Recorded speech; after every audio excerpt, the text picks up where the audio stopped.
뭐든지 잘 되고, 인생에 활력이 돋고, 기운이 나서 또 새로운 것을 하고, 내 주변에 풍성한 무엇이 일어나고 항상 기쁨이 충만한 삶을 살면 얼마나 좋겠습니까?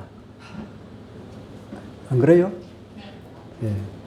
모든 사람은 이러한 삶을 추구하고 갈구하지요.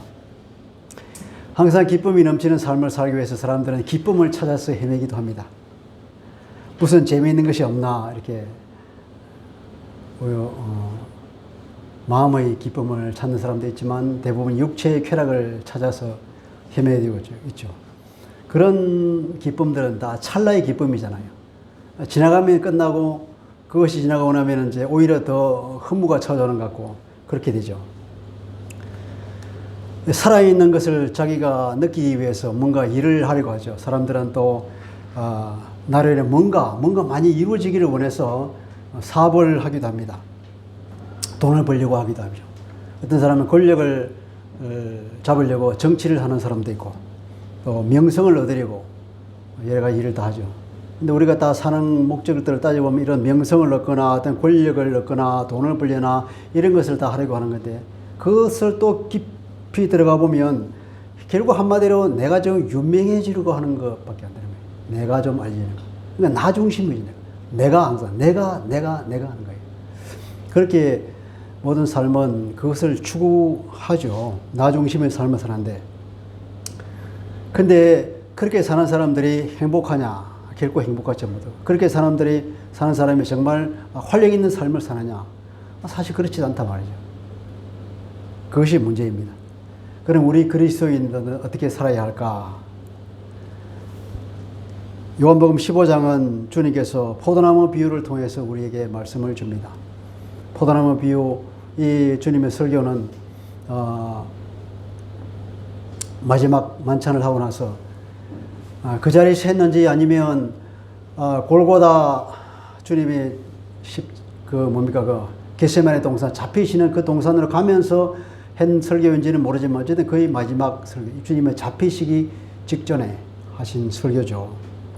그래서 또 의미가 깊은 설교이기도 합니다.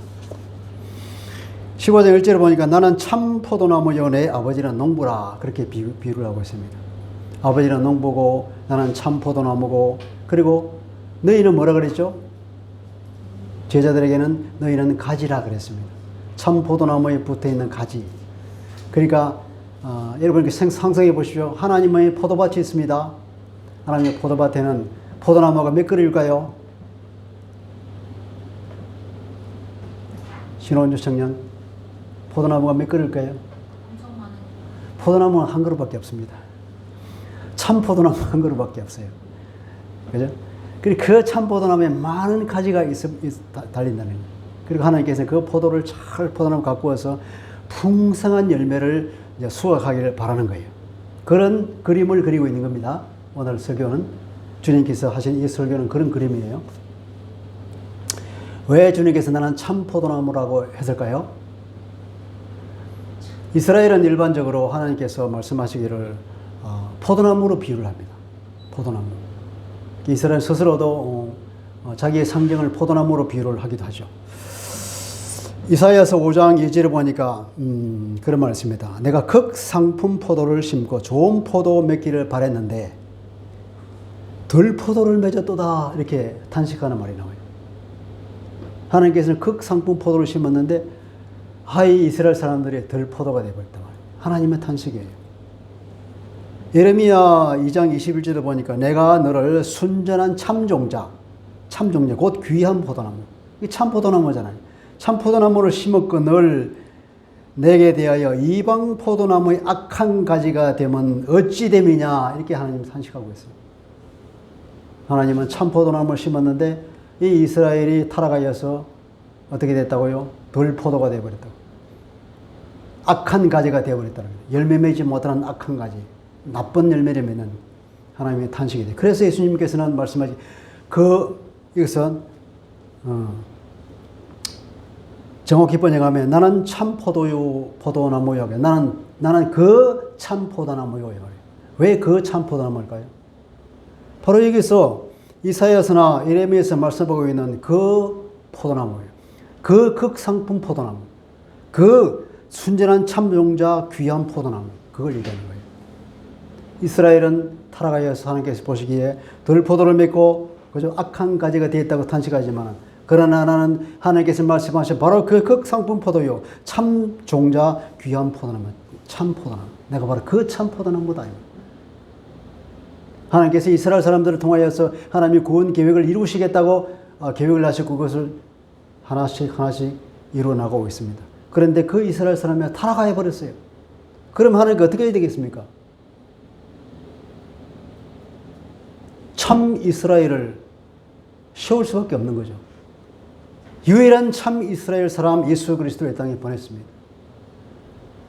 그 타락한 들포도가 아닌 하나님께서 말씀하신 그 참 포도나무를 이 땅에 보내셨어요. 내가 바로 그 참 포도나무다.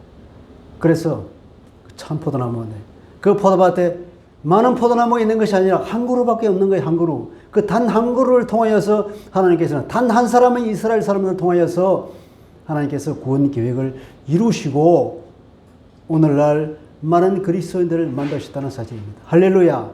바로 우리가 거기에 접붙임이 돼서 하나님, 우리가 그 참 포도나무의 가지가 된 것 아니겠습니까? 이 말을 하고 있는 거예요. 그래서 주님은 그 유일한 참 포도나무이십니다. 이 한 나무에서 돋아난 많은 가지를 통해서 풍성한 수확을 바라시는 하나님을 보게 됩니다. 하나님의 심정이 이해가 되십니까? 바로 이 참 포도나무야말로 하나님의 소망을 이루어 드릴 포도나무입니다. 하나님은 이 포도나무를 통해서 하나님의 구원 계획을 이루시기로 작정하시고, 이 포도나무를 통해서 아브라함의 복이 이방인에게 미치게 할 거다. 그렇게 갈라디아서 3장 14절에 말씀하고 있습니다. 그래서 주님은 이 포도나무 비유를 통해서 우리에게 어떻게 살아야 할 것인가에 대한 이 고별 설교를 통해서 우리가 말씀하고 있죠. 마치 유언과도 같은 그런 말씀이라고 보면 되겠습니다.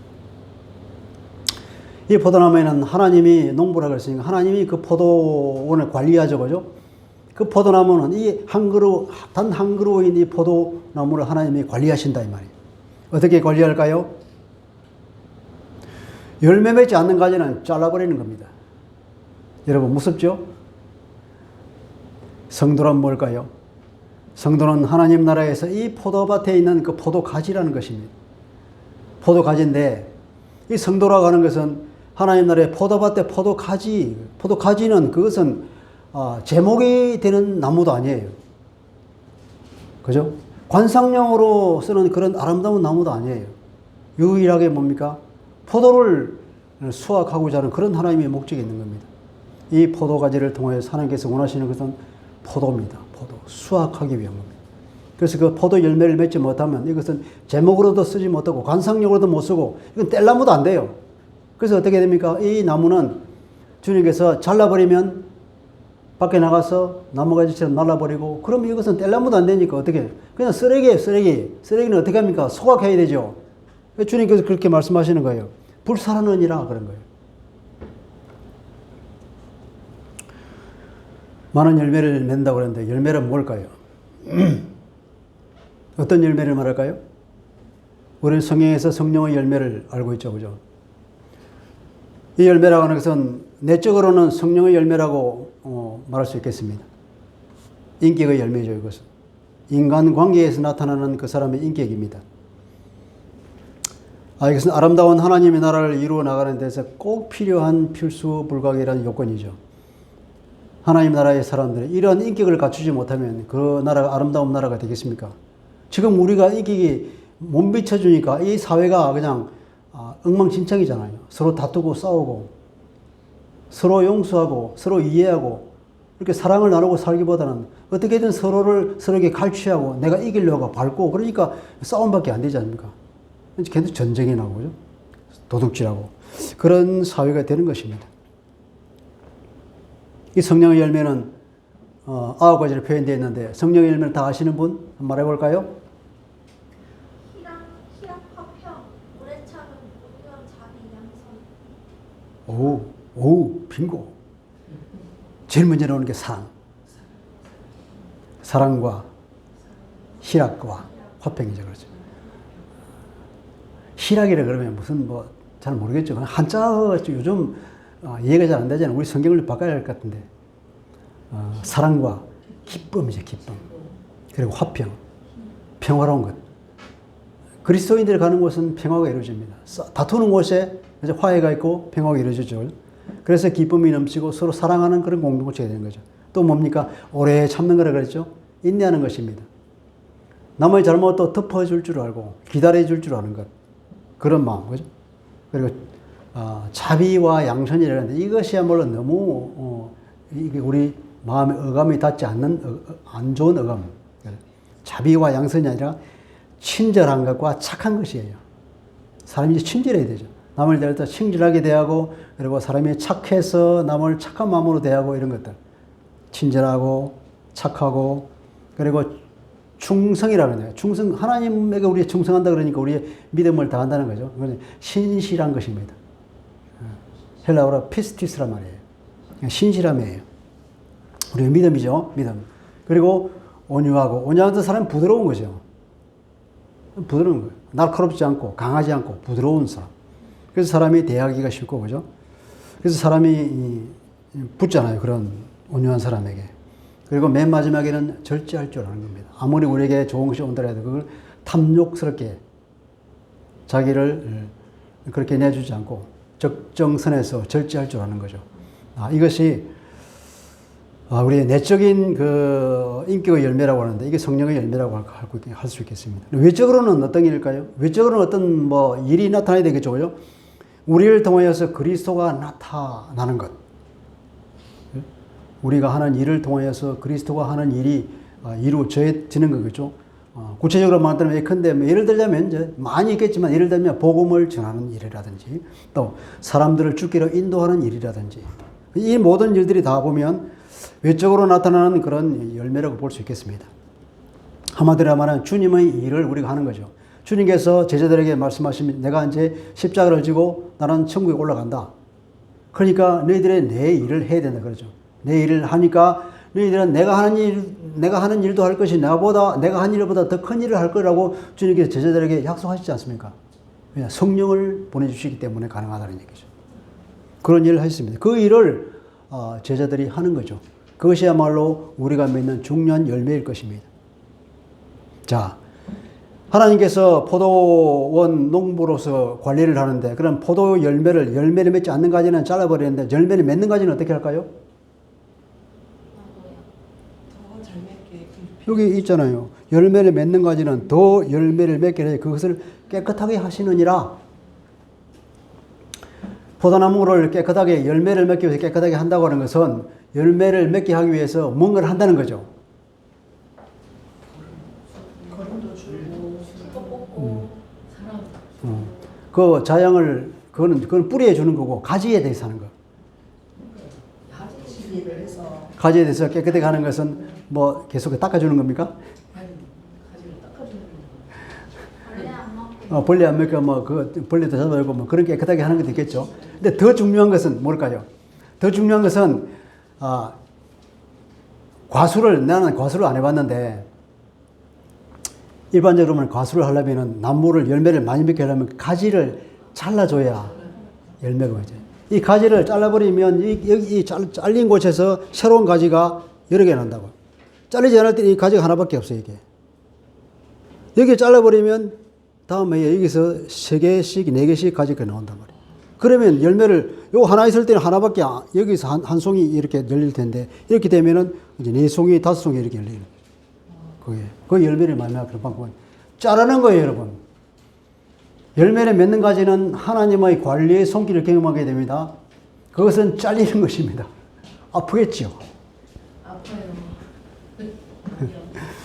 많이 아파요. 이렇게 이 가지는 포도나무는 포도고 사람이고 안에 다 자기 자신을 나타내기 위해서 이기적인 삶을 산단 말이에요. 자꾸 나를 위해서 내가 좀 나가고 쫙 나가는 거예요. 하나님께서 그걸 딱 잘라버립니다. 너를 위해서 삶을 살지 말라. 이 삶은 그만둬. 그러면 이게 잘려서 이게 다른 사람을 위하는 삶이 이렇게 나오는 거예요. 그러면 그것을 통해서 열매를 맺는 것입니다. 할렐루야. 그런 아픔을 겪지 않으면 인간은 인간이 안 되는 것입니다. 자, 하나님의 관리의 손길은 그런 잘리는 아픔이 있어요. 여러분, 여기는 이 중에서 보니까 그 잘리는 건 오히려 밑동체 통째로 잘린 사람도 있습니다. 알 사람은 알지만 그런 하나님의 관리의 손길을 우리는 경험하게 됩니다. 그런데 제자는 어떻게 됐죠? 제자는 주님께서 말씀하신 제자의 너희들은 이미 깨끗해졌다 그랬습니다. 할렐루야. 이미 깨끗해져서 열매를 준비가 되어 있다는 상태입니다. 너희는 내가 일러줄 말로 말미암아 이미 깨끗하다 이 말이에요. 깨끗해졌다는 것이 아니라 이미 깨끗하다. 현재 상태는 깨끗하다. 이렇게 열매를 맺을 준비가 되어 있어 이 말이에요. 이렇게 하나님의 말씀의 능력, 복음의 능력은 위대한 것입니다. 쓸모없는 우리가 복음을 듣고 하나님의 자녀가 되고 하나님의 의를 덧입어서 우리가 의로운 사람이 됐다 이 말이에요. 경건한 삶을 산다 이 말이에요. 이제는 준비가 됐어요 이제. 그죠? 거룩하고 경건한 인격을 가지고 하나님의 의가 우리 속에 덮여져 있고 많은 열매를 맺을 준비가 잘 되어 있다는 우리 제자들입니다. 이점에서 질문을 할 때 해볼게요. 여러분은 혹시 잘려나갈 가지가 아닙니까?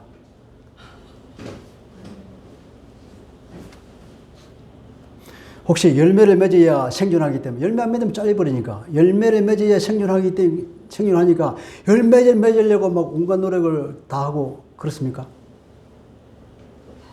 소용없어요. 내가 열매 맺으려고. 여러분 그런 의미가 아닙니다. 이게 우리에게 뭔가를 하려고 노력하고 흔히 말하는 거 있잖아요. 막 노력하는 게 있잖아요. 그런 의미가 아니라는 거죠. 예. 왜냐하면 그리스도인은 그런 가지가 아니라 열매 못 맺는 가지가 아니라 이미 깨끗하다 했잖아요. 할렐루야. 우리는 주님의 말씀으로 해서 우리는 주님의 그 과분한 은혜로 인하여서 우리는 깨끗한 가지가 됐고 우리는 하나님 보시기에 열매를 맺는 가지입니다. 열매는 내가 맺는 것이 아니라 열매는 나를 통해서 맺혀지는 것입니다. 아멘. 하나님께서 잘라내는 가지는 어떤 가지냐? 주님께서 말씀하신 거죠. 나들을 주여 주여 하는 자마다 다 천국에 갈 것이 아니라고. 말로만 하는 것. 아무런 주님과는 상관없는 삶을 살면서 주님과는 나와는 아무런 관계도 없으면서 그냥 주님이 위대하니까 따라다니면서 주여 주여 하는 그런 사람들. 그건 아무 상관없다는 거예요. 그런 거짓 성도들을 두고 하는 말씀입니다. 아멘이시죠? 예수 믿는 우리는 열매를 맺는 가지로서 하나님의 관리의 손길을 경험하는 그런 가지입니다. 그러면 어떻게 하면 열매를 맺을 수 있을까요? 4절 읽어볼까요? 4절 시작. 내 안에 거하라 너도 너희 안에 거하리라. 가지가 포도나무에 붙어 있지 아니하면 스스로 열매를 맺을 수 없은 같이 너희도 내 안에 있지 아니하면 그러하리라. 나를 떠나서는 열매를 맺을 수가 없고 그러니까 내 안에 거하라 하는 겁니다. 열매를 맺기 위한 비결, 유일한 비결은 주님 안에 거하는 것입니다. 그리고 주님은 약속하시기를 내 안에 거하려고 하면 나도 너희 안에 거하리라 이렇게 말씀하셨어요. 4절을 그렇게 합니다. 내 안에 거하라 나도 너희 안에 거하리라. 내 안에 거하고 있다는 마음이 있느냐? 오케이. 그러면 내가 네 안에 가줄게. 얼마나 황송한 말씀입니까? 얼마나 이게 신나는 말씀이에요. 내가 주님 안에 있겠다고 맘만 먹으면 주님께서 그래 내가 네 안에 가줄게. 우리는 모두가 주님이 우리 안에 와 계십니다. 할렐루야. 성령의 이름으로 우리 안에 와 계시는 거예요. 얼마나 든든하고 얼마나 자랑스럽고 얼마나 이것이 기쁜 일인지 몰라요. 자, 거하다고 하는 말이 무슨 말일까요? 거하다. 보니까 가지가 포도나무에 붙어 있지 아니하면 그러죠. 가지가 포도나무에 붙어 있다는 말. 거한다고 하는 것은 결국 가지가 포도나무에 붙어 있는 것으로 비유한다는 말씀이니까 마치 가지가 원줄기에 붙어 있듯이 너희가 내 안에 있으라 이 말이에요. 연합한다는 의미입니다. 주님 안에 거한다고 하는 것은 주님과 연합한다는 의미입니다. 마치 가지가 원줄기에 붙어 있듯이 그렇게 연합한다는 의미예요. 또 보면 머물다, 거하다고 하는 것이 원래 의미는 머물다 하는 말이에요. 머물다. 영어로 remain 이런 말인데 그곳에 머물러 있는 것이에요. 그러니까 함께 산다는 거죠. 그죠? 함께 있는 것은 필연적으로 사귐, 교제가 일어나겠죠. 함께 있으면서 어떻게 교제가 안 일어납니까? 있으면 얼굴을 빤히 보니까 뭔가 말을 하게 되고 뭔가 행동을 보게 되고 교제가 있을 수밖에 없는 거죠. 같이 있는 거예요. 같이 있는 거. 여러분, 주님과 함께 있는 것이 즐거우십니까? 부담스러우십니까? 주님과 함께 있는 게 즐거운 일입니다. 주님은 우리의 잘못을 지적하지 않으시는 분입니다. 아무리 우리의 모든 것을 알고 계시지만 그러나 우리의 잘못은 지적하지 않으시고 우리의 착한 것은 칭찬해 주시는 그런 분이란 말이죠. 그러니까 우리는 그분과 있으면 즐겁고 기쁜 것입니다. 우리를 항상 도와주시죠. 부족한 것을 채워주시는 분이니까. 그래서 그리고 또 주님은 어떻게 사셨나. 우리가 주님과 함께 있어 보면 그분이 어떻게 사셨는가를 우리가 알게 되니까 그것을 통해서 우리가 배우죠. 주님은 우리의 본이 되기 때문에 그렇습니다. 주님은 말씀하시기를 모든 일을 아버지의 계획과 목적에 따라서 살았다 그럽니다. 나는 하나님의 말씀이 아니 하나님의 가르치는 말씀이 아니면 하나도 내가 한 적이 없다. 오직 아버지께서 내게 보여주시고 내게 가르쳐주시고 내가 하라고 하는 그 말만 하고 그 일만 했다. 이거예요. 나를 통하여서 주님께서 말씀하시기를 하나님께서 내 안에 계셔서 하나님이 당신의 일을 하신다 그랬어요. 주님은 자기 일을 하지 않았습니다. 주님은 오직 하나님의 일을 하셨다 이 말이에요. 아버지의 계획과 목적에 따라서 마셔 십자가를 지기까지 그렇게 하셨던 것입니다. 그러니까 이 주님 안에 거한다 하는 말은 주님과 함께 있는 것, 그리고 그분을 우리가 본받는 것, 그분과 사귀는 것, 그분과 알아가는 것, 그걸 말하는 것입니다. 7절에 이렇게 말하고 있습니다. 너희가 내 안에 거하고 내 말이 너희 안에 거하면, 이제 이렇게 다시 또 풀어서 설명하고 있는 것입니다. 내가 너희에 있다 하는 이 말은 다시 말하면 내 말이 너희 안에 있는 것이다. 그런 의미로 주님께서 설명해 주고 있는 말이죠. 그러니까 너희가 내 안에 거한다고 하는 말은 내 말이 너희 안에 있는 것이다 이 말이에요. 그러니까 내 생각이나 내 뜻이 아니라 주님의 생각이나 주님의 뜻에 따라서 사는 것입니다. 주님의 말씀이 내 안에 와 계시니까 말씀이신 그분이 우리가 성경을 읽으면서 하나님 말씀 많이 알잖아요. 그리고 그 말이 내 안에 가득 차 있는 거예요. 살다 보면 어떤 결정을 할 일이 생기는데 그 말씀에 따라서 결정하는 겁니다. 그죠? 그렇게 사는 것을 말합니다. 우리가 주님 안에 거한다고 하는 말은 이렇게 하나님의 말씀이 내 속에 충만하게 차 있어가 내 모든 삶이 하나님의 말씀에 의지하여서 사는 것입니다. 내 뜻이나 내 생각이 아니라 주님의 생각에 따라 사는 것입니다. 그래서 주님을 주인으로 모시고 사는 사람입니다. 모든 의사결정을 내가 결정하는 것이 아니라 주님께 묻고 결정한다 이 말이에요. 내가 하는 모든 결정에 주님과 아무 상관없이 했다 그러면 그 신앙은 가짜 신앙이라고 보십니다. 가짜라기보다 뭡니까? 이게 의미가 없는, 능력이 없는 그런 신앙이에요. 내가 하는 모든 결정들은, 내가 하는 모든 삶은 주님과 관계가 있어야 됩니다. 아무리 사소한 것이라도 주님과 관계가 있는, 그래서 늘 우리가 주님을 생각할 필요가 있는 거죠. 그런 것입니다. 우리가 열매를 맺으려면 어떤 노력을 해야 될까요? 어떤 노력? 그렇죠. 우리가 별도로 노력할 필요는 없고 하나님 안에 거하게, 주님 안에 거하기만 하면 되는 것입니다. 그러니까 열매는 저절로 맺히는 것입니다. 그러나 가지가 아니면 아무리 노력해도 열매를 맺을 수 없는 것입니다. 하나님께서 말씀하시는 그 열매가 아닌 겁니다. 세상의 열매는 맺을지언정, 덜 포도 열매는 맺을지언정 참 포도 열매는 아니라 이 말이에요. 맺을 수 없는 것입니다. 이것은 노력의 문제가 아니라 정체성의 문제라서 그렇습니다. 하나님의 자녀가 아니면 참 포도나무에 붙어있지 않으면 세상적인 열매는 맺을지 몰라도 쓸데없는 열매, 하늘나라에서 아무런 가치가 없는 열매는 맺을지 모르지만 하나님 나라에 가치가 있는 열매는 맺을 수가 없는 것입니다. 주님 안에 거하는 사람의 특징이 있습니다. 주님과 연합한 사람의 특징은 사도 바로 말하기를 고린도전서 10장 31절 이렇게 말하죠. 나는 모든 것을 하나님의 영광을 위해서 한다. 영광을 위해서. 내 영광이 아닌 주님의 영광을 추구하는 삶이 되는 것입니다. 그런 하나님의 사랑이, 주님의 사랑이 내 안에 너무 과분하게 넘치고 주님께서 나를 위해서 그렇게 십자가를 지기까지 사랑하시니까 이제 나는 더 이상 내 영광을 추구하고 싶은 마음이 사라지는 거예요. 오직 주님께서 기뻐하시는 삶을 살기 위해서 그냥 내 온 자원들을 다 투자하는 것입니다. 로마서 14장 7절 8절에 보니까 또 오직 주를 위해서 산다. 내가 죽어도 주를 위해서, 살아도 주를 위해서. 죽으나 사나 우리는 주님의 것이다. 그렇게 사도 바울이 고백하고 있는 거예요. 그렇게 성령으로 충만하면, 주님과 온전히 연합하면 이런 고백이 사도 바울의 입에서 저절로 나오게 된다는 거죠. 우리도 이런 고백이 저절로 나오는 주님의 사랑하는 성도들 되시기를 바랍니다. 아멘. 그런데 내가 하나님의 영광을 위하여 살고 주님의 유익을 위해서 산다고 하지만 사실은 근본적으로 따지면 이것이 곧 나의 영광이요, 이것이 곧 나의 유익을 위하는 길입니다. 그것을 알아야 되는 거예요. 내 유익을 위해서, 내 영광을 위해서 하다 보면 그것은 아무것도 아닌 것이 되지만 하나님의 영광을 위해서, 주님의 유익을 위해서 살다 보면 그것이 곧 내 영광이요, 내 유익이 된다는 사실을 우리는 그걸 알아야 됩니다.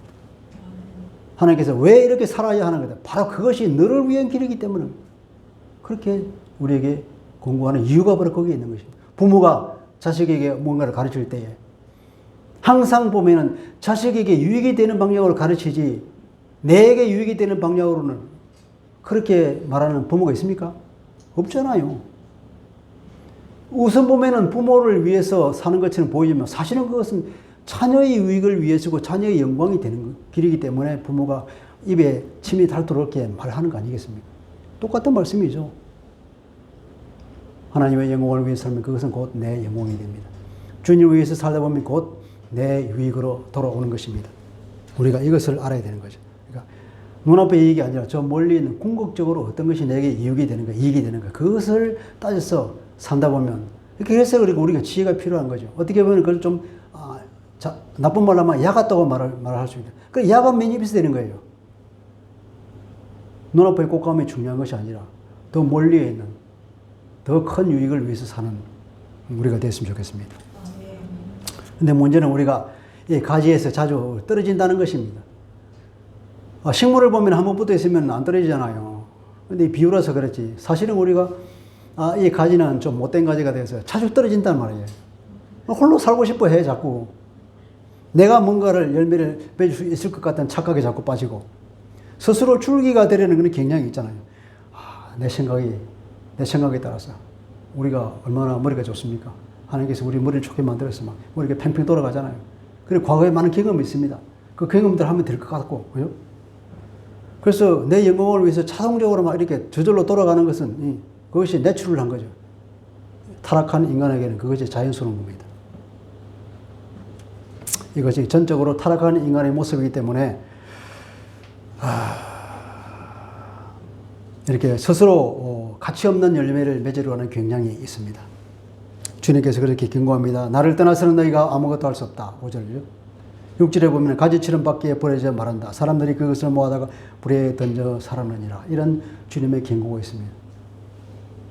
스스로 자가 발전하면 그 빛은 밝은 빛이 되지 못한다는 거죠.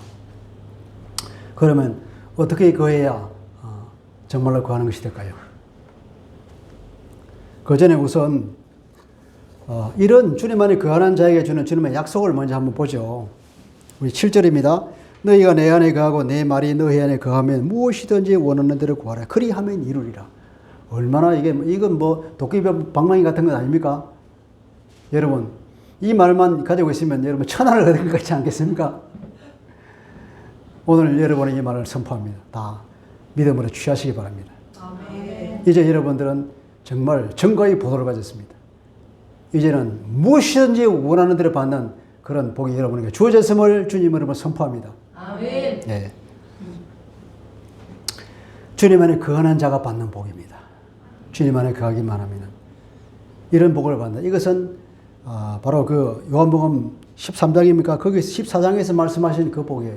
후계자로 주님께서 이제 내가 천국에 간다. 너희들은 내가 이 땅에 남아서 내가 하는 그 일을 할 것이다. 내가 하는 일보다 더 큰 일도 할 것이다 하는 그 말씀의 연장선입니다.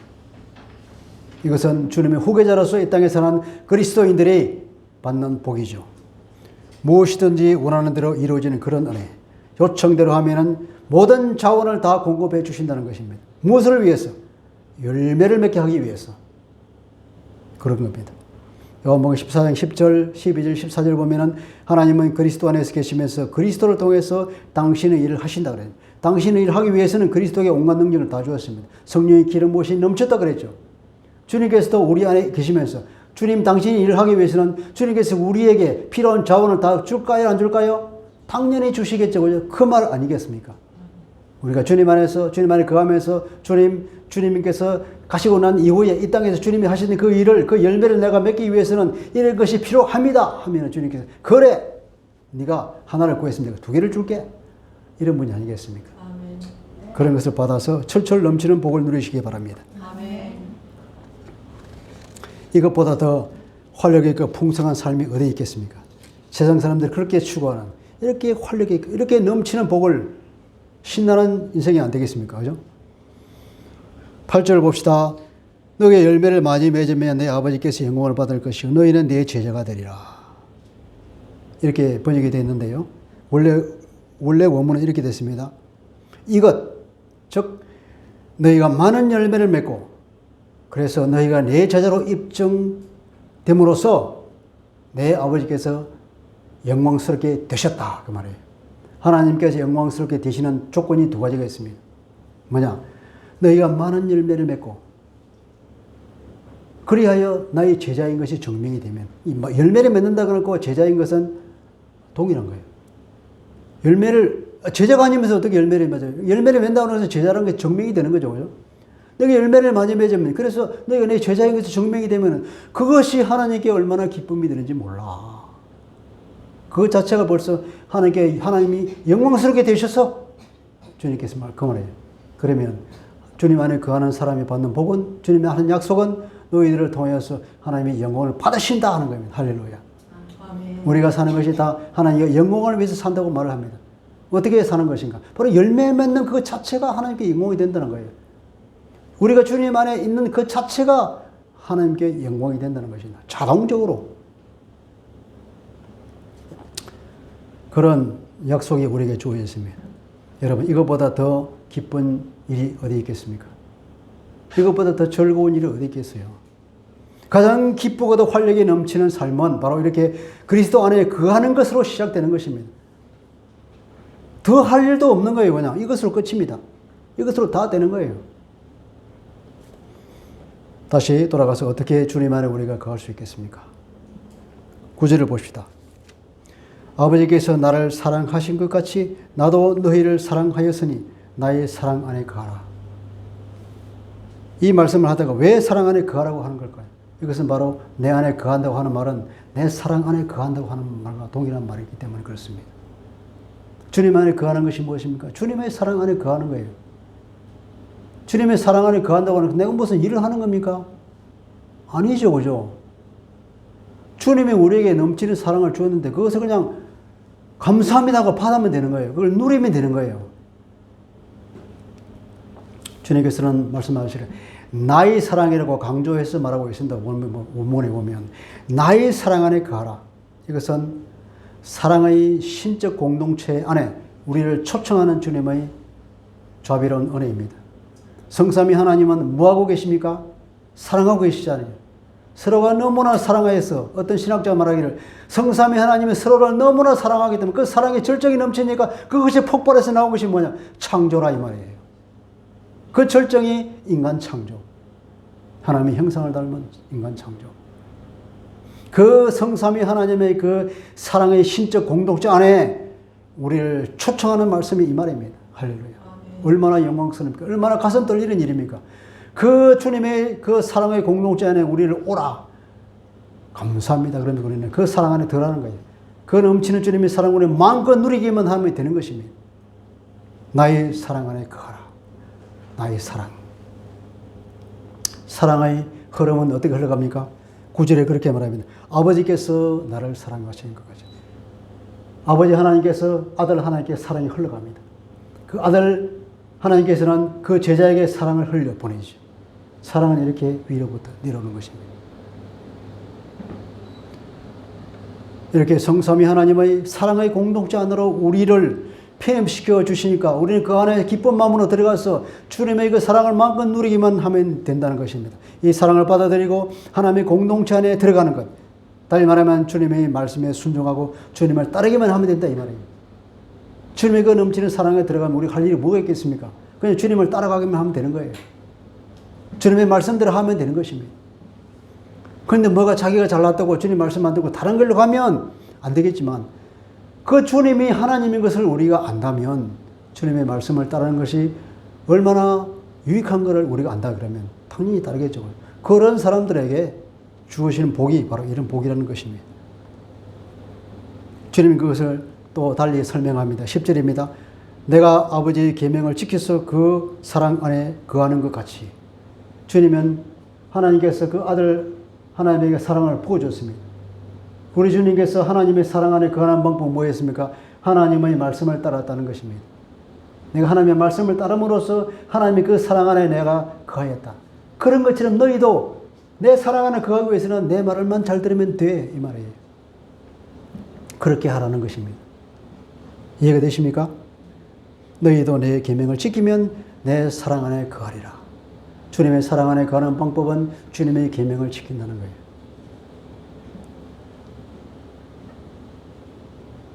너희도 내 계명을 지키면 내 사랑 안에 거하리라. 그렇게 말씀하십니다. 여러분, 부모의 말씀을 잘 들은 사람은 부모의 사랑을 마음껏 누리게 되겠죠. 부모의 말씀을 안 지킨 사람이 부모의 사랑을 마음껏 누릴 수 있을까요? 그 마음에 벌써 장벽이 있어서 그 부모와의 관계가 원활하지 못하게 되는 겁니다. 부모가 아무리 사랑을 부어주더라도 스스로 막는 꼴이 되겠죠. 그와 같은 것입니다. 부모의 말씀을 잘 듣는 사람은 부모 관계가 완전히 그 중간에 장벽이 없어서 마음껏 부모에게 나와서 응성을 부리고 부모가 주고 있는 사랑을 마음껏 기쁜 마음으로 받아 누리고 더 달라고 그러지 않습니까?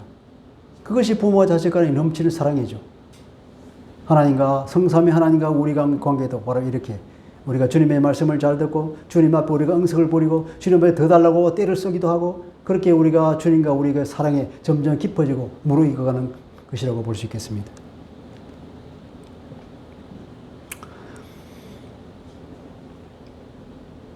그리고 마지막 절에 보면은 내 계명은 곧 내가 너희를 사랑할 것 같이 너희도 서로 사랑하라는 이것이니라. 그 주님께서 내 말을 잘 들으라. 내 말은 뭐냐? 주님의 계명은 단 한 가지밖에 없는 거예요. 너희들끼리 서로 사랑하라. 13장에도 그랬죠. 너희들끼리 서로 사랑하면 그것으로 세상 사람들이 볼 때에 바로 내 제자라고 하는 것을 알게 될 거다. 그렇게 말한 거예요. 이 세상은 사랑이 없습니다. 서로 다투고 싸우고 뺏고 짓밟고 그러잖아요. 그런데 이 사람들은 달라. 서로 사랑하고 서로 품어주고 서로 아름다운 사랑의 공동체를 이루네. 특이한 사람들이야. 특이한 사람. 그래서 이 사람들은 보니까 예수쟁이네 이 말이에요. 주님께서 그 말씀이에요. 그러면 세상 사람들이 보고 내 제자인 줄 그것을 보고 알 것이다는 거예요. 서로 사랑하면 그것이 곧 내 계명을 지키는 것이고 그것이 곧 내 사랑 안에 거하는 것이라는 겁니다. 할렐루야. 그러면 돌고 돌아서 뭡니까?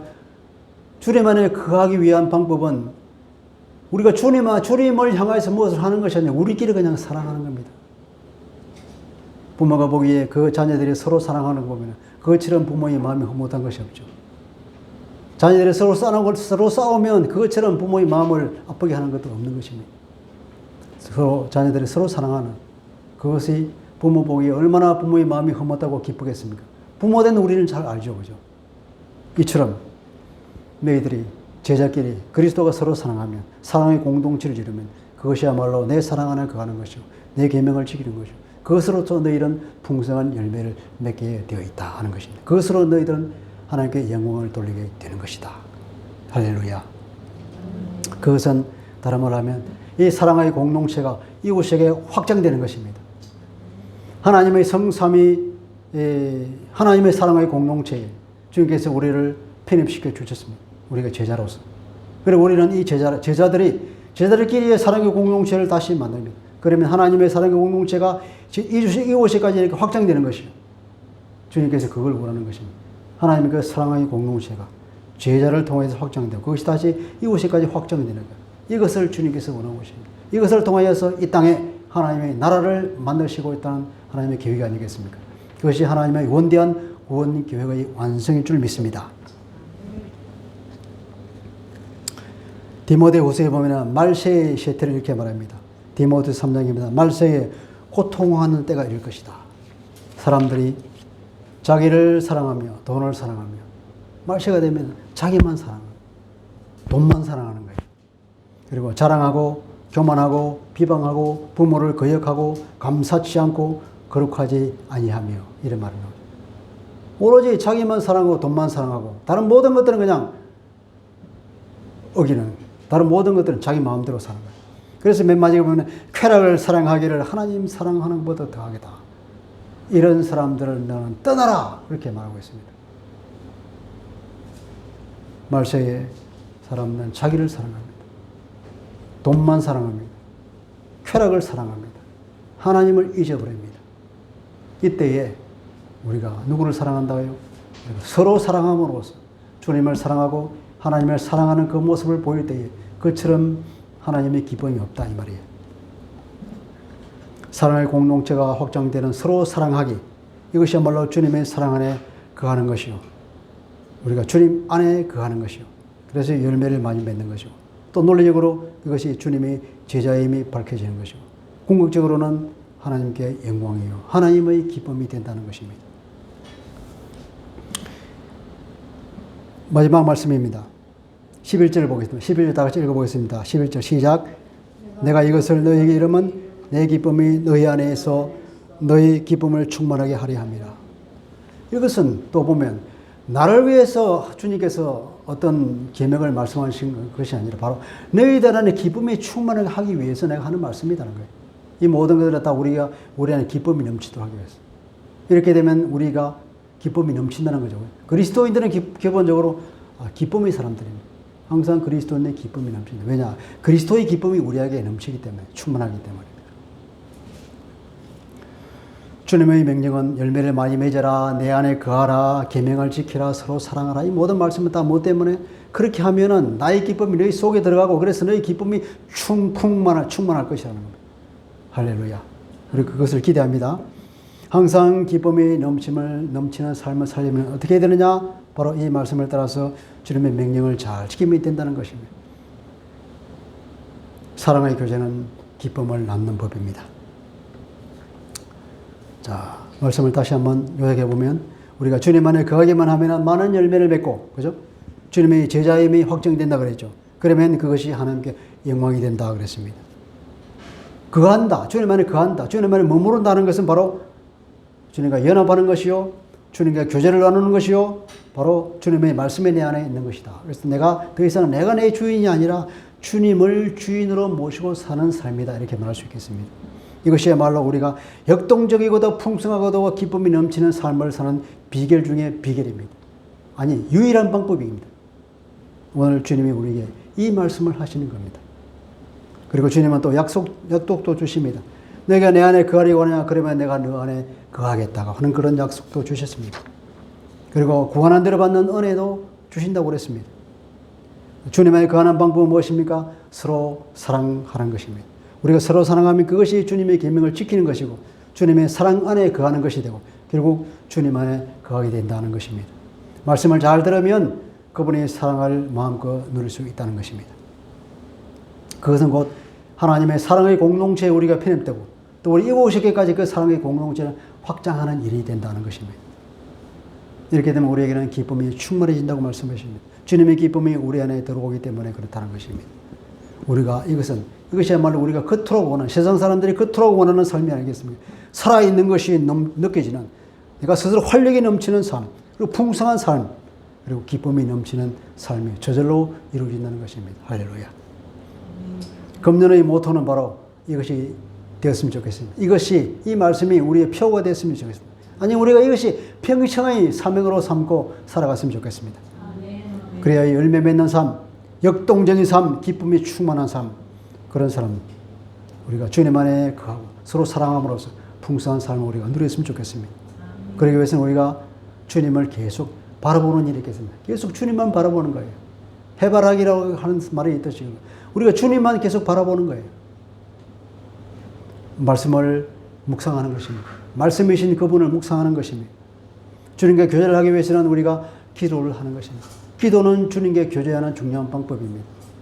주님을 섬기기 위해서는 예배를 드리는 것입니다. 우리가 전심으로 온 인격을 다해서 하나님을 찬양하고 그분을 높이고 그분께 영광을 돌려드리는 거예요. 예배라고 하는 것은 우리가 주님께 전적으로 드리는 것이지 예배는 받는 것도 아니고 참여하는 것도 아닙니다. 예배는 우리가 온 인격을 드리는 것입니다. 그 예배를 드림으로 주님을 섬기고 주님을 바라보게 되는 것입니다. 그리고 성령님이 나와 함께 계심을 계속 인식하는 것입니다. 성령님은 뭐라고 하죠? 파라클레토스라고 그랬죠. 옆에 항상 서 계신 분이란 말이에요. 옆에 항상 서 계시는 분, 내 안에 와 계시는 분인데도 불구하고 눈에 안 보이니까 우리가 그 사실을 잊어버린단 말이에요. 그 사실을 잊어버리지 말아요. 늘 그것을 우리 마음의 인식을 가지고 있다는 거예요. 그 인식이 있는 것과 없는 것은 정말로 큰 차이가 있습니다. 그리고 그 사실을 인식할 때에 아 주님 옆에 계시지. 그러면 주님과 대화를 나눌 수 있다는 거 아닙니까? 눈에 안 보이지만 옆에 계시니까. 모든 것을 성령님께 물을 수 있는 것입니다. 나를 부인하고 내 생각을 부인하고 주님을 왕으로 모시고 주님을 전적으로 인정하는 삶을 산다 그러면 바로 이러한 그죠?